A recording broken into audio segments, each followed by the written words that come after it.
작은 고구마가 이식과 꿀이네요.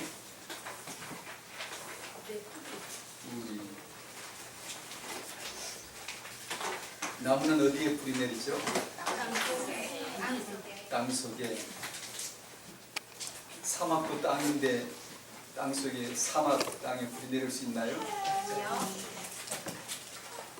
중동지방 사막을 보면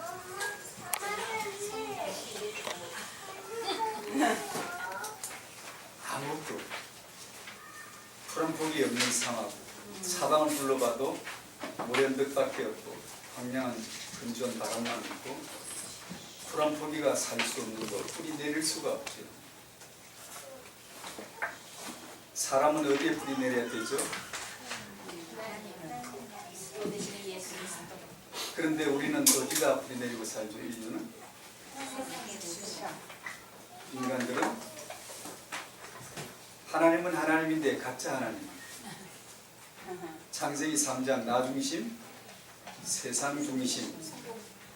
세상에다 뿌리 내리고 나 중심에다 뿌리 내리고 그게 하나님이니까. 세상이 믿는 하나님이니까.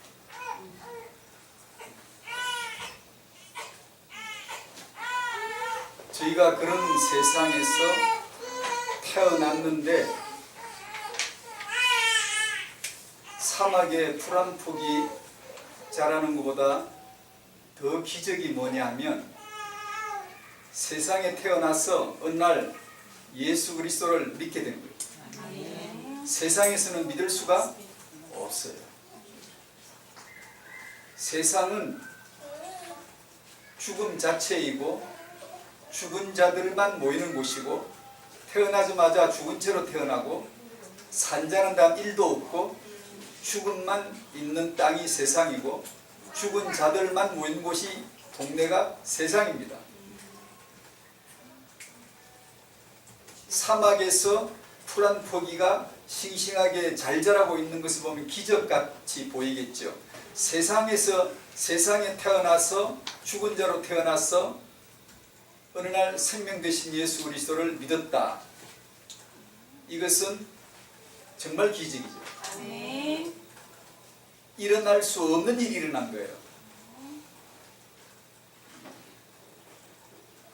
그리고 더 기적이 뭔가 하니 이런 세상에서 예수 믿는 신앙생활을 중단하지 않고 넘어지지 않고 중간에 가다가 에이 소용없어 하고 때려치우지 않고 지금까지 신앙생활을 유지했다는 것, 이것은 정말 더 큰 기적입니다. 어째서 신앙생활을 시작하게 됐고 오늘까지 유지하게 됐을까요? 예수님이 십자가 지시기 전에 대제사장의 중보기도를 하신 거 기억하시죠? 요한복음 17장. 아버지, 저는 이제 아버지께로 갑니다.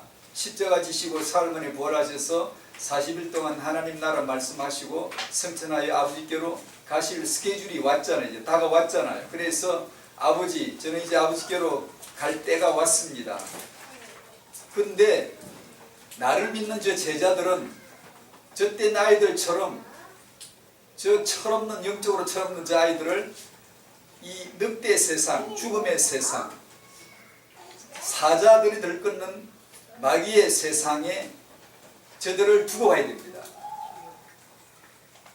아버지께서 저들을 보존하여 지켜주셔야 됩니다. 라고 기도하셨단 말이에요. 주님의 기도가 응답되겠죠? 그 응답으로 살았다는 겁니다. 오늘까지 우리가 믿음 생활을 유지할 이승의 능력이 전혀 없어요. 하루도 몇 번씩 시험 들고 넘어졌으면 넘어졌지 신앙을 올곧게 오롯이 한 신앙으로 주님만을 사랑할 능력이 없어요. 근데 신기하게도 하루하루 아슬아슬한 것 같지만 우리는 그냥 오늘 살았지 어제 산 것처럼 살아온 거야 라고 싶지만 이 신앙생활을 세상에서 신앙생활을 할 수 있었던 것은 정말 기적 중에 기적이 아닐 수가 없죠. 감사하죠? 감사합니다. 이 제자들을 지켜주십시오. 그리고 그 다음 기도가 뭐였죠? 이 제자들을 통하여 믿을 미래의 많은 제자들을 지켜주셔야 됩니다. 우리도 그 안에 들었던 거예요. 그래서 그분의 기도 덕분에, 주님의 기도 덕분에 살아왔다니까요. 그래서 골로새 2장 7절 말씀 기억하실 거예요. 그 안에 뿌리를 박으며. 그 안에가 어디죠? 그리스도 안에. 시편 1편 3절에 그는 시냇가에 심은 나무가 되는 거죠. 요한복음 15장 4절 내 안에 거하라.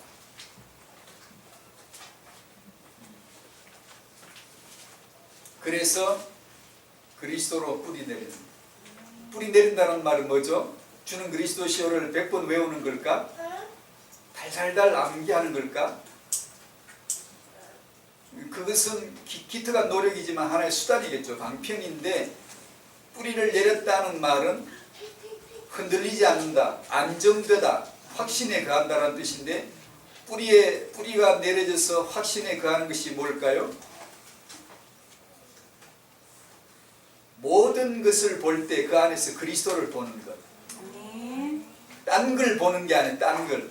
이거 안에도 그리스도로 해석하고 저거 안에도 그리스도로 해석하고 모든 것 볼 때 그리스도로만 볼 수 있어지면 뿌리 내린 거예요. 이제. 시험 들겠어요? 안 들지.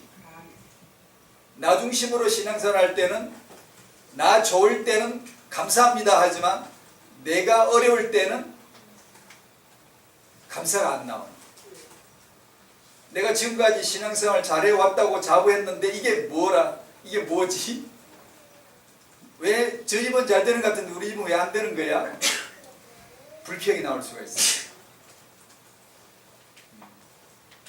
근데 철들어서 알고 보면 그때도 그리스도고 지금도 그리스도인데 그걸 잘 못 본 거죠. 그래서 그리스도 안에, 그리스도는 만유의 주이시고 만유를 다스리신다. 모든 것은 그리스도 안에서 나왔고 그리스도를 위해서만 존재할 뿐이다 라는 것을 알게 되는 것이 뿌리 내리는 거죠.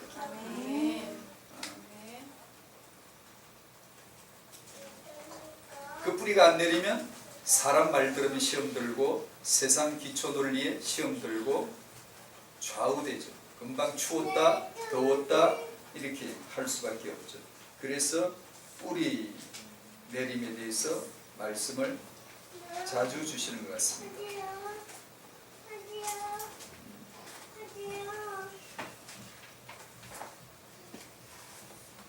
태영아 메시지는 창세기 4장을 펴시겠습니다. 육상 경기가 홀로 뛰는 100m를 홀로 뛰는 경주도 있지만 계주하여서 뛰는 경기가 있잖아요. 계주로 한 사람이 뛰다가 바통을 넘겨주면 제2주자가 또 달리고 또 3주자에게 바통을 넘겨주면 또 달리고 하는 계주가 있죠. 계주, 계자는 이을 잇는다는 뜻이죠. 잇는다. 후사 그러면 대를 잇는 자식, 후사. 세계복음화 언약운동은 계주 역사다. 계주 운동이다. 나 홀로 뛰는 게 아니라 후대를 반드시 회복해서 언약의 바톤을 넘겨주는 계주다 라는 설명이죠. 성경에는 두 가문이 나오죠. 하나는 허감 가문, 하나는 언약 가문. 우리는 어느 가문에 속해 있는가를 보셔야 되겠죠. 4장 16절부터 24절까지 가인의 가문을 오늘도 한번 읽어보실까요? 시작. 가인이 여호와 앞을 창세기 4장 16절부터 시작. 가인이 여호와 앞을 떠나서 에덴 동쪽 노 땅에 거주하더니 아내와 동침함에 그가 임신하여 에녹을 낳은지라. 가인이 성을 쌓고 그의 아들의 이름으로 성을 이름하여 에녹이라 하니라. 에녹이 이라스를 낳고 이라스는 무후야를 낳고 무후야엘은 메두사엘을 낳고 그 사이에 라멕을 낳았더라. 라멕이 두 아들을 맞이하였으니 하나의 이름은 아다요 하나의 이름은 실라였더라.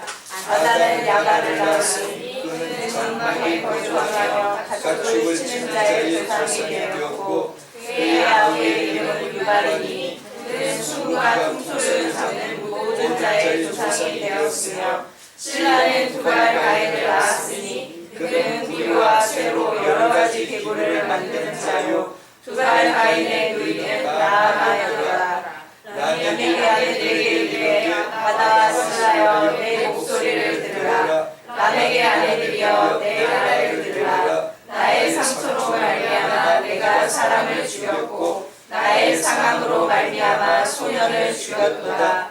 가인을 위하여는 벌이 700인데 라멕을 위하여는 벌이 77인이로다 하였더라. 아멘. 여기까지. 16절을 읽기 이전의 사건을 아시죠?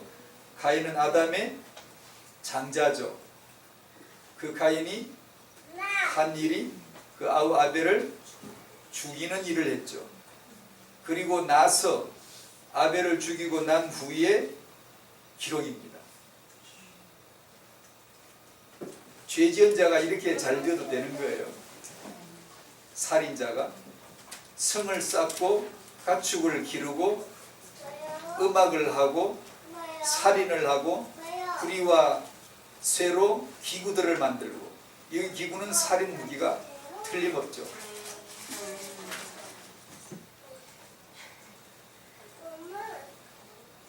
범죄한 가인이 잘 되는 곳이 세상입니다. 세상 요소요소에 잘 나가는 사람들 한번 봐보십시오. 가인은 가문을 이루고 세력화되어지며 후손을 통하여 세계를 정복합니다. 아주 발빠르게. 세상에는 이런 영웅을 만들고 큰 사람을 만드는 것이 세상의 유일한 목표예요. 그래서 세상은 교육이 발달할 수밖에 없지요.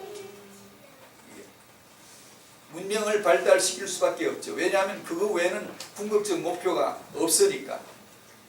그게 가인의 우선의 가문이고, 이 가문의 특징은 살인자의 가문. 살인하면 누가 기억나야 될까? 제일 먼저 마귀. 요한복음 8장 44절. 그는 처음부터 살인한 자였다. 창세기 4장 8절에 누가 살인했다? 가인이 아벨을 살해했다. 4장 23절에 라멕이 내가 사람을 죽였고, 사람을 죽였다는 말은 누가 나를 해치면 나는 그를 죽여버렸어, 그 말이에요. 그리고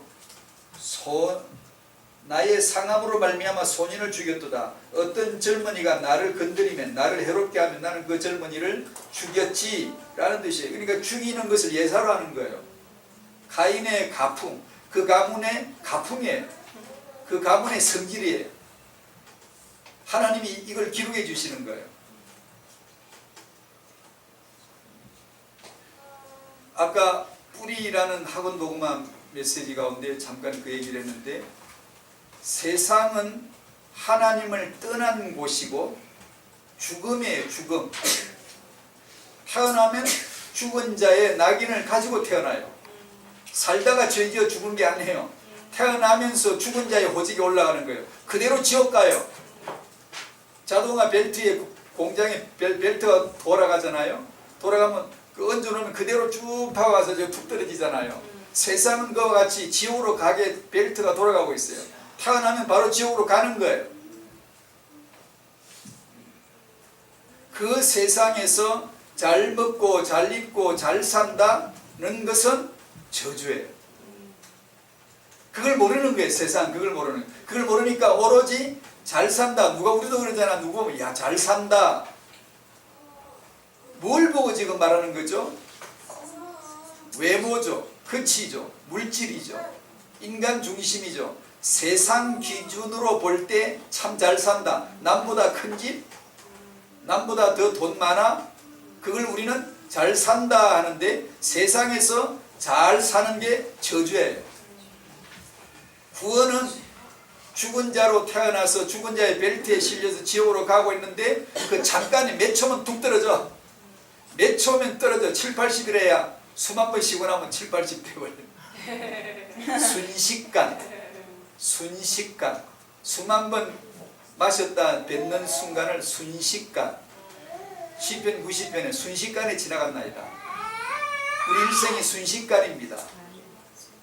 그 순식간에 날세게 주의 구원의 손이 은혜에서 택함 받은 자이기 때문에 은혜의 손이 날세게 치고 들어와서 나를 탁 건져내가지고 택한 자를 끄집어내가지고 그 저주에서 불러내어 하나님의 복으로 흑암에서 빛으로 사단의 나라에서 하나님의 사랑하는 아들의 나라로 나를 옮겨 줘버리신 거예요. 아멘. 그러니까 언약의 백성들에게는 성을 쌓았다느니 목축업을 해서 부를 늘렸다느니 기계 문명의 창시자들이 되었다느니 무기를 잘 만든다더니 이런 것은 기록이 단 하나도 안 나와요. 성경에서 기록해 주지 않아요. 왜 그런 장인이 왜 없겠어요? 믿는 사람 중에 음악을 잘하는 사람이 왜 없겠어요? 예수 믿는 사람 중에 과학자가 왜 없겠어요? 있지만 그를 과학자라고 안 불러줘요. 언약의 사람이라고 불러줘요. 아멘. 여러분의 렘넌트를 뭘로 목표하고 육아를 해야 되는지를 극명하게 보여주는 거예요. 아멘. 가인의 가문에 속한 부모들은 오로지 아이에게 좋은 교육으로 큰 인물 만드는 거 하나만 했어요. 근데 그게 가인의 세상의 그 문화니까.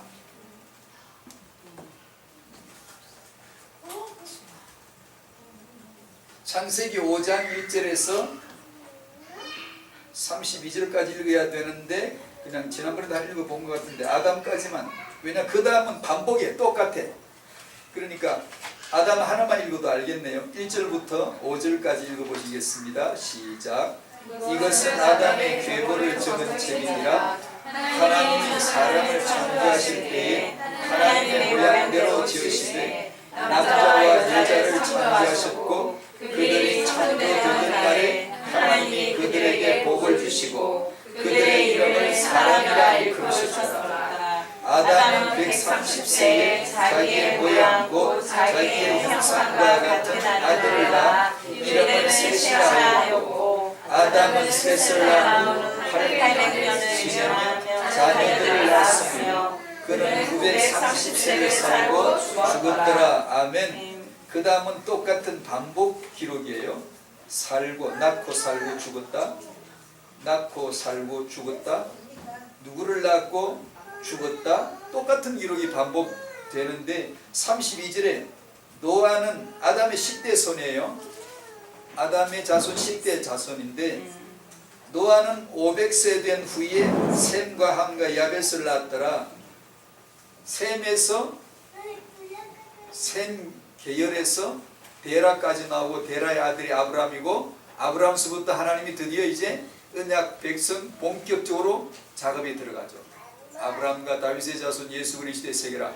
그 이스라엘 작은 땅덩어리 한 민족 족보로 탁 좁혀버립니다. 지금까지는 일반 세계사, 우리가 학교 다닐 때 배운 일반 세계사였어요.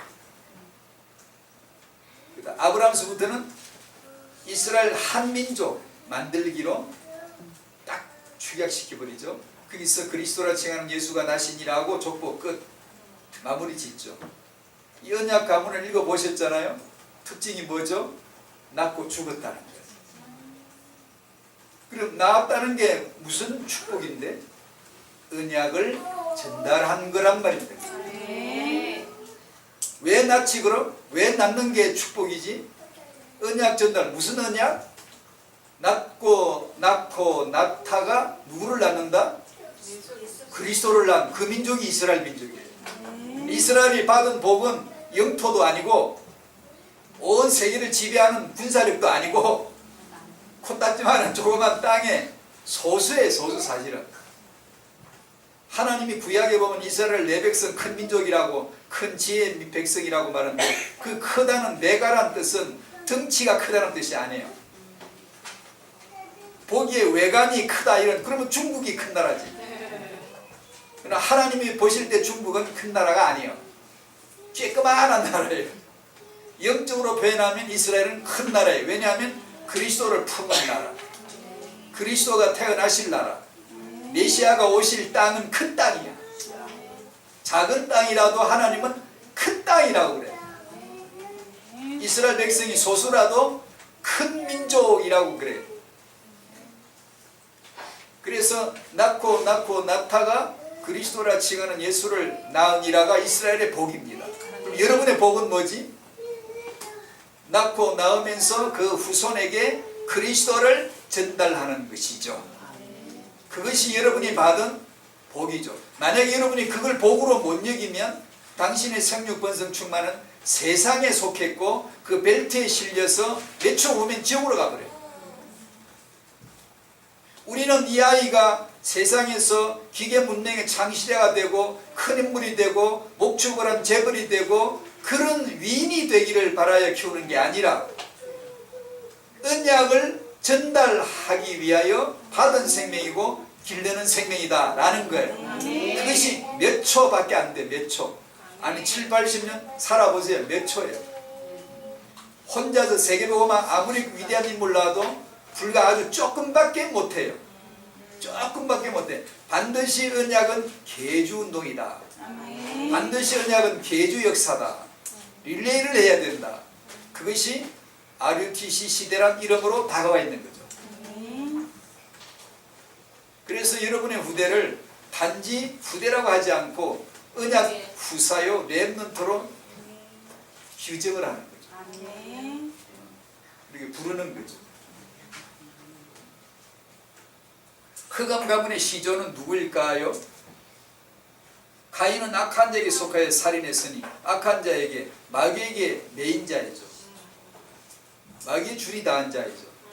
그러므로 흑암 가문의 시조는 마귀라고 보아야 되고 이 언약 가문의 시조는 누구일까요? 누가복음 3장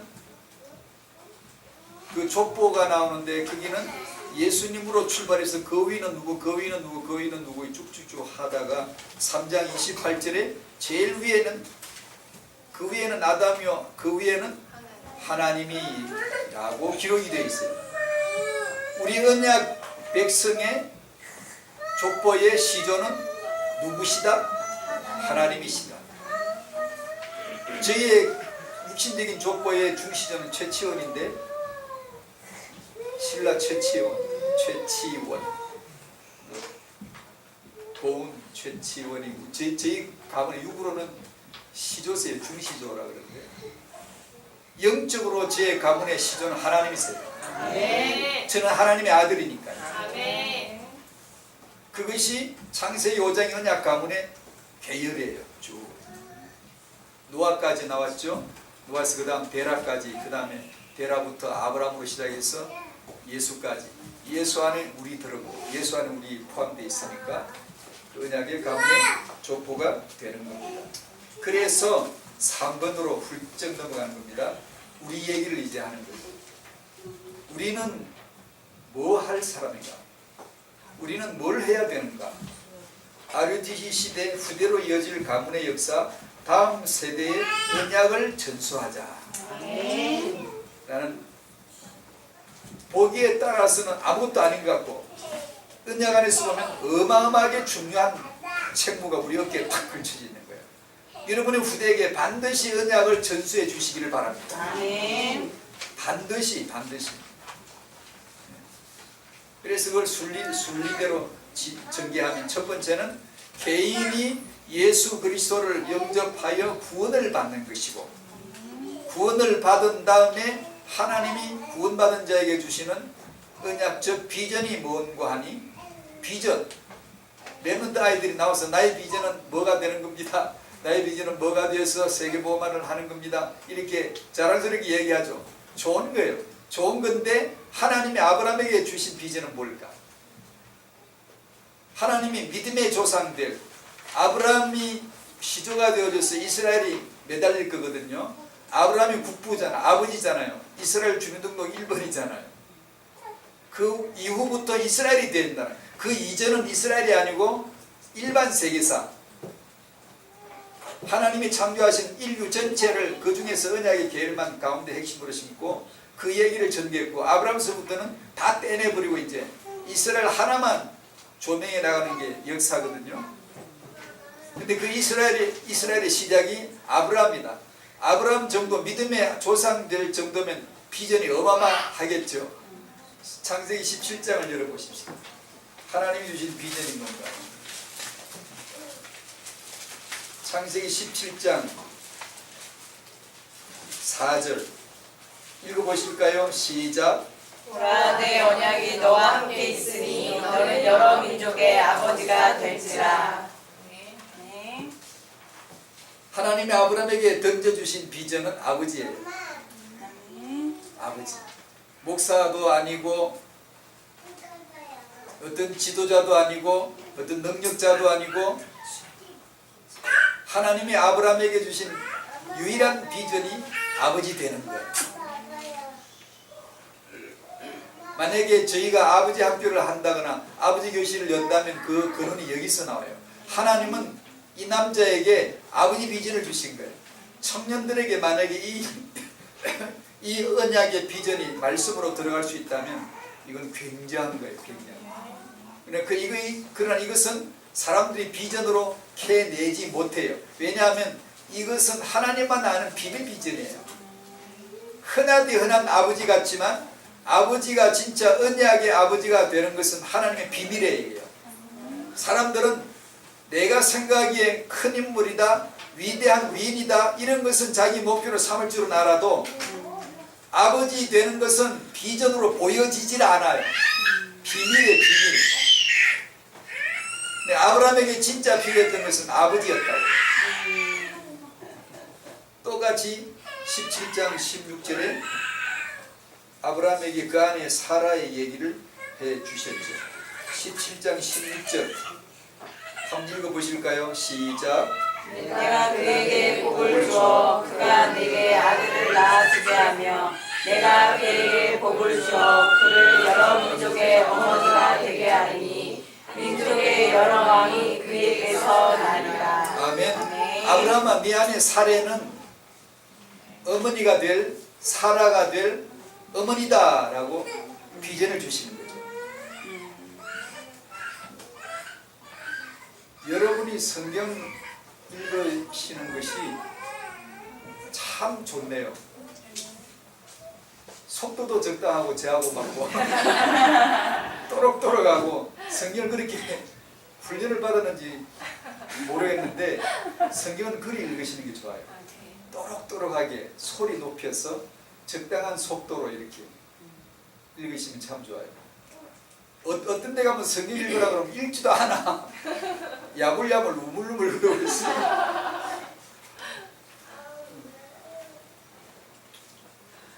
이긴 남자는 제 쟤는 이름을 알았는데 기억이 안 나요. 윤성이. 김윤성입니다. 윤성이. 제가 언약의 아버지가 될지어다. 아멘.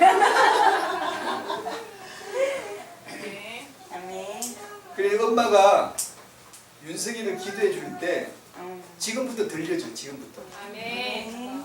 지금부터 제 아이가 기억 안 나. 지금은 뭣도 모르고 들어놓겠죠, 그죠? 내가 언약의 아버지가 될 사람이구나. 라는 것을 들어놓다가 어느 날 제가 말씀 듣다가 오잉? 오잉? 그게 그거였어? 라고 하나님이 탁 찔러주실 거 아니에요, 말씀 하나를. 그러면 쟤는 이제 터지는 거예요. 아, 이게 세상에는 언약의 아버지가 필요하구나. 어떤 아버지와는 다른 거지. 언약의 어머니가 되시기를 바랍니다. 그렇다면 언약을 이어가게 하는 이 자녀 양육은 소중할 수밖에 없죠. 소중할 수밖에 없죠. 더군다나 태영아 육아는 각인 육아라는 말을 붙여도 될 만큼 소중한 출발이죠. 각인되는 육아. 엄밀히 따진다면 꼭 그걸로 끝나는 건 아니, 인생은 끝나는 게 아니지만 그걸로 끝나는 건 아니지만 그러나 육아로 치면 엄밀하게 말해서 각인되는 육아는 태행아라고 봐야 되죠. 그 다음에 이 아이가 나이가 먹으면 자기가 분별하여 판단해야 되겠죠. 문을 열어서 영접할 건가, 문을 닫아서 막을 건가. 막을 건 막아줘야지. 내가 알아서 막아줘야지. 태행아 때는 엄마가 막아주면 돼. 이것은 이단이야, 이것은 사입이야. 엄마가 그래주면 그거는 그에겐 진리야. 아, 이건 사입이구나, 틀려 먹은 거구나. 엄마가 틀다 하면 틀린 거야. 태행아식은 엄마가 이것만 진리하면 그것만 진리야. 근데 이거는 나이가 들면 그러면 안 돼. 이제 자기가 알아서 문을 10건 열어주고 닫을 건 닫아줘야 되거든요. 그러니까 그때도 소중하고 인생 전체가 소중하지만 태행아 시기는 각인되어지는 시간으로서 놓칠 수 없는 중요한 시간대이다 라는 거죠. 수없이 들려줘야 돼요. 독백해야 돼요. 임신했을 때부터 젖먹이 키울 때부터 수도 없이 엎조려 줘야 돼요. 엎조린다는 말은 묵상이라는 단어죠. 묵상이라는 단어는 엎조리다라는 뜻을 가지고 있는 거예요. 우리가 계속 이 입에서 중얼중얼 계속 말하면, 엎조리면 이것이 묵상이에요. 만약에 임신부가 만약에 그 말씀을, 메시지를 성경 통독을 하면서 강단의 말씀을 가지고 계속 엎조린다면, 의미 있게 은혜를 받아가면, 내가 은혜 받으면 걔는 은혜를 받는 거니까, 내가 기쁘면 은약으로 기쁘면 걔도 은약으로 기쁜 거니까, 만약에 그걸 아주 수도 없이 많이 해준다면 틀림없이 어떤 방법으로서든지 그 아이에게 각인이 되겠죠. 그거는 어쩔 수 없는 영적인, 인간적인, 일반 육아로 봐도 과학적이에요. 그게 태행아 육아의 중요성이라고 볼 수 있습니다. 그 임신했던 사모는 아직 출산 안 했죠. 8월달이죠. 오늘 안 보이네. 그러니까 지금 같을 때, 임신했을 때 계속 말씀을 엎조리는 게 얼마나 중요한가를 알 수 있고, 그리고 육아의 좋은 양서들을 지금 읽어두는 게 좋은데, 지금 읽으면 그나마 아이 키울 때 시간 내기 어렵잖아요. 엄마들이 독서한다는 건 쉽지가 않잖아요. 예비 아주 임신 준비할 때 더 아주 그냥 시간표 일찍 잡는 사람은 결혼 전에 벌써 막 이렇게 준비하는 사람도 제가 봤거든요. 이전부터 봤거든요. 목사님, 전 아무개입니다. 아무개 자매하고 교제하고 있는 아무개입니다. 목사님 태행한 메시지를 통하여 메시지를 받고 있습니다. 그러면서 지금부터 메시지를 받고 그걸 책을 읽고 그 내용을 미래 결혼할 짝끼리 만나서 그걸로 포럼하고 있대. 우리는 미래 육아를 이렇게 준비하고 있습니다. 그러더라고요. 그리고 그 애를 낳고 그 애가 3살, 4살 되면서 그 아빠가 저를 만나서 한 말이 있습니다. 그 아빠가 평소에 쉽게 흥분하거나 말 많은 사람이 아니에요. 근데 갑자기 말이 많아지고 흥분해가지고 목사님 정말로 기도한 대로 되더라고요. 정말 받은 말씀대로 되더라고요. 우리가 임신했을 때 어떻게, 근데 임신했을 때 무슨 몇 개월 기간에 뭘 하고 표를 만들어준 적이 있었거든요. 태행아 전도학교에서. 네. 받은 말씀대로 기도한 대로 우리가 언약 잡고 기도한 대로 그대로 아이에게서 나타나요. 좋아가지고 흥분해가지고 굴이 있더라고요. 주신 말씀대로 받은 말씀대로 그대로 아이에게 나타나고 있어요. 아이가 뭐 그냥 똑똑하다 정도가 아니고 그런 얘기를 하는 게 아니라 이 영육간의 이 아이가 정말 부모가 볼 때 놀랄 정도로 놀랍다는 거예요. 그냥 이게 잘못 들으면 지자랑인데 그게 아니고 준비한 대로 기도한 대로 되더라는 강조를 하면서 막 흥분이 되어 있더라고요. 대부분 청년 때 그런 준비를 안 하잖아요. 안 하는데 하는 사람이 간혹 있어요. 간혹. 제가 예전에 책을 많이 읽은 책 중 하나가, 여러분 전에 책톡할 때 그 목록이 서적 목록에 본 것 같기도 한데, 엄마의 기준이 아이의 수준을 만든다, 장혜영 저자 책 있죠. 보셨나요 혹시? 그런 책도 참 좋고, 아이는 자라고 있는데 자기는 어떻게 해야 될지를 몰라 당황하고 있을 때 드디어 깨닫기를, 내가 아이 육아를 모르는 게 아니라, 그것 때문에 당황하는 게 아니라 내 삶의 기준이 안 돼 있구나. 그럼 어떻게 하지? 성경 말씀, 검증된 책, 하나님의 책, 성경책 말씀에 있겠지. 그 말씀을 통하여 크리스찬으로서의 자기 삶의 기준이 드디어 확립되기 시작했다. 내가 삶의 기준이 서니 육아의 수준이 나오더라, 아이의 수준이 거기서 나오더라 라는 얘기죠. 그런 책도 참 좋고요. 그런 육아의 양서들을 미리 읽어보시고 부부끼리 포럼을 하신다면 얼마나 좋을까.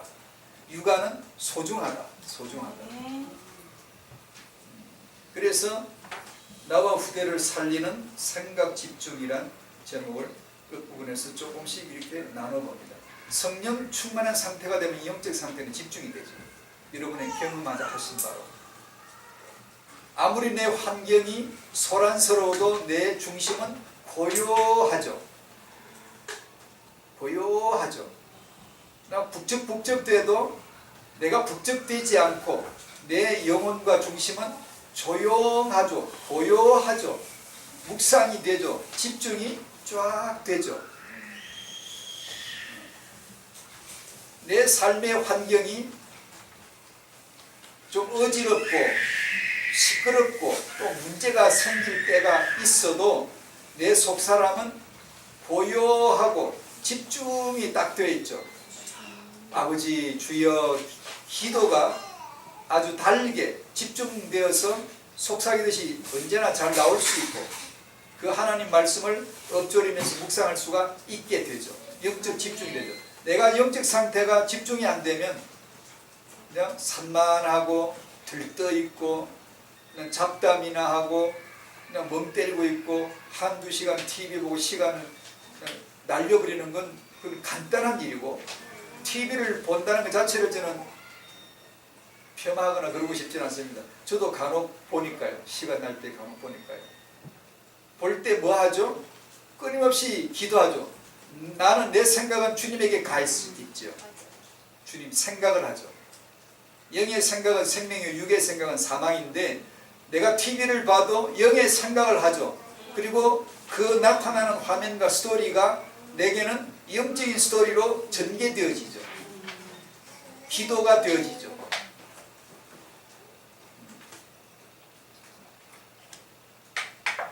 예전에 제가 책을 한참 읽을 때는 많이 읽었는데, 그때 기독교인이건 불신자이건 세상에 알려진 자들이 있잖아요. 알려진 분들, 이름이 알려진 분들, 똑같은 특징이 있어요. 탁 떠올라요. 그게 뭔가 하니? 집중이에요. 몰입, 집중, 명상 꼭 해요. 홈플러스 리드도 하고, 어떤 과학자도 하고, 에디슨도 하고, 운동선수도 탑에 있는 선수들이 그런 걸 하고 있고, 누구든지 그걸 해요. 명상이라고 하든지 몰입이라고 하든지 집중이라고 하든지 차이는 좀 표현은 다르지만 같은 거예요.